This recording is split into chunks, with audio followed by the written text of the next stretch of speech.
Hello दोस्तों, आप देख रहे हो हंसराज का सफ़र। हंसराज के सफ़र में आपका स्वागत है। मैं आज आपको बताने जा रहा हूँ कि आपके ऊपर बहुत सारा कर्ज हो गया है और उससे निपटा कैसे जा सकता है। इसके लिए मैं आपको स्टेप बताऊंगा। अगर वो स्टेप फॉलो करते हो तो आपका कर्जा ज़रूर उतरेगा। आपको एक दिन ज़रूर सफलता मिलेगी, चाहे वो मिले आपको थोड़ी देर बाद ही, पर सफलता ज़रूर मिलेगी।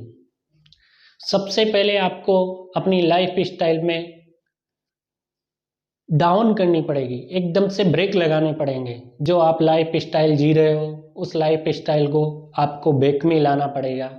उसके बाद में ही आप आगे के लिए ये स्टेप उठा सकते हो। में चेंजेस करने पड़ेंगे, आपको जीने का तरीका बदलना पड़ेगा।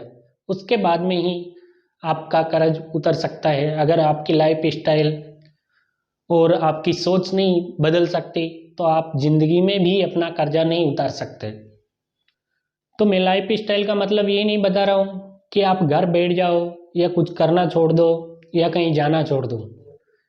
नेगेटिव सोच को दूर कर सकते हो, नेगेटिव सोच बदल सकते हो, उसके बाद में ही आपको कुछ सफलता प्राप्त हो सकती है। कर्जे दो प्रकार के लिए जाते हैं। एक कर्जा होता है बिजनेस के लिए और एक कर्जा होता है अपनी ज़रूरतें पूरा करने के लिए, जैसे क्रेडिट कार्ड हुआ या कोई फोर व्हीलर हुई, कार हुई। एक किसी शादी के लिए अपन ने कर्जा लिया, मकान बनाने के लिए कर्जा लिया। तो आप उस चीज़ में आपको दोनों में एक बेड कर्जा होता है, एक गुड कर्जा होता है। गुड कर्जा वो होता है कि आप किसी बिजनेस में लगा रहे हो, उससे अर्न होगा पैसा। पैसा अर्न होने के बाद में उस चीज़ से आप पैसा कमाओगे तो उस चीज़ से आप भर सकते हो। आपको पता है जो भी बड़े बड़े बिजनेसमैन होते हैं वो सब कर्जा लेके ही अपना बिजनेस खड़ा करते हैं। पर वो सामने वाला आदमी, देखा जाता है कि सामने वाला आदमी किस चीज़ के लिए ये कर्जा ले रहा है और किस चीज़ में लगा रहा है और इससे क्या करने वाला है। तो सामने वाला आदमी हमेशा अगर 1 लाख रुपए लेता है तो उसमें इतनी अहमियत है कि वो 1 लाख का 1.5 लाख रुपए बना सके, इसलिए वो कर्जा ले रहा है। एक ये है कि आपने कार ली है और कार की आपको हर महीने किस्त भरनी पड़ रही है और उसमें पेट्रोल जला रहे हो। तो पेट्रोल जलाने का मतलब ये है कि आपने जो कार ली है उसकी किस्त भी भर रहे हो और पेट्रोल भी जला रहे हो, उससे कोई पैसा आप कमा नहीं रहे हो। तो ये कर्जा आपको आगे जा कर के बहुत परेशान कर सकता है। तो इसलिए आप जब तक उस गाड़ी को लेने के लिए सक्षम नहीं हो जाओ, अपने आप पर इतना पूरा विश्वास नहीं हो, तो आपको कि अपन इस गाड़ी का पैसा अपन कमा के दे सकते हैं कि नहीं दे सकते। अगर बिजनेस के लिए भी लोन लेते हो तो उसमें भी मेरा तो एक मानना है, अगर आपको बिजनेस के बारे में कुछ भी नॉलेज नहीं है तो उस बिजनेस को बिगड़ समझे आपको उस बिजनेस के ऊपर लोन नहीं लेना चाहिए। अगर आप उसी सोच के साथ मेहनत करोगे और उसी सोच के साथ अपना पैसा आप प्लस करते जाओगे तो एक दिन ऐसा आएगा कि तुम्हारा कर्जा भी चूक जाएगा और एक दिन तुम्हारे को उसी मुकाम तक ले जाएगा जहाँ तक आप जाना चाहते हो। आपकी सोच बहुत बड़ी रखो, सोच बड़ी रखने से ही आप उस सोच तक पहुँच सकते हो। आप अपने आप को छोटा मत समझो कि अपने तो अपन कुछ कर नहीं सकते या अपन किसी भी चीज़ को अफोर्ड नहीं कर सकते। शरीर की बहुत ज़रूरतों को त्याग करना पड़ेगा, तभी ही आप जाके उस मंजिल तक पहुंच सकते हो।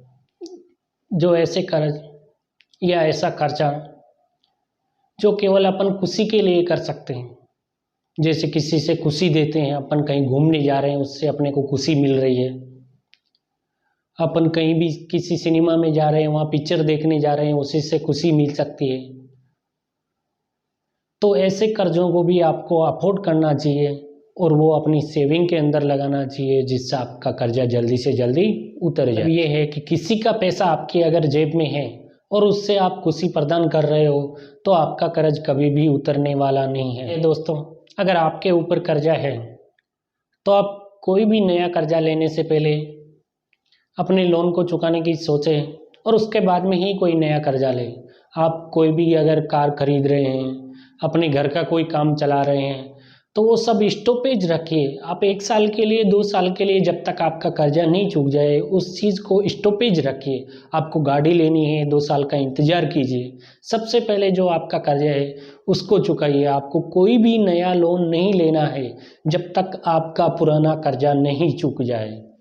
अगर आप 8 घंटे काम करते हो और आपको 10 घंटे काम करके थोड़ा एक्स्ट्रा मनी मिलती है, तो उस पे भी आपको 10 घंटे काम कर लेना चाहिए, उसको ना नहीं करना चाहिए। अगर आपको 12 घंटे काम करके भी आपको अगर थोड़ा-सा पैसा एक्स्ट्रा मिल रहा है, आपको बिज़नेस में अगर कुछ प्रॉफ़िट हो रहा है, अगर आपकी ग्रोथ हो रही है, अगर आपको कोई प्रमोशन मिल रहा है, तो उस चीज़ को आपको कभी नहीं चूकना चाहिए। उस चीज़ पर पूरा फ़ोकस देके आपको काम करना चाहिए। ऐसी चीज़ों से आपको फ़ोकस बना के रखना चाहिए, उसके बाद ही आप इस चीज़ में सक्सेस हो पाएँगे।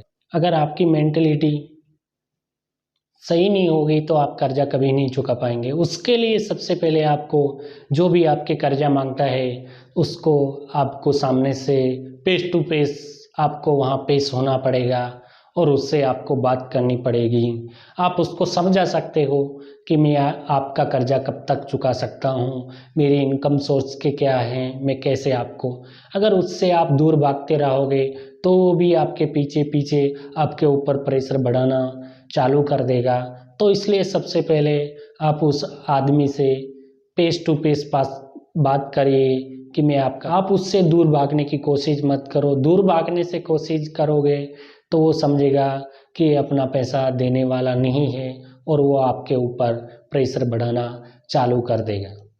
मैं आशा करता हूँ कि आपको मेरी कुछ बातों में आपको कम से कम अपने जीवन में कुछ बदलाव करने की ज़रूर सोचेंगे और कर्जे से मुक्ति पाने की ज़रूर कोशिश करेंगे। कर्जे ऐसे भी मेहनत करके पैसा लेकर के आओगे तो आपका एक दिन ना एक दिन आपका कर्जा चूक ही जाएगा। नमस्कार दोस्तों, जय हिंद, जय भारत।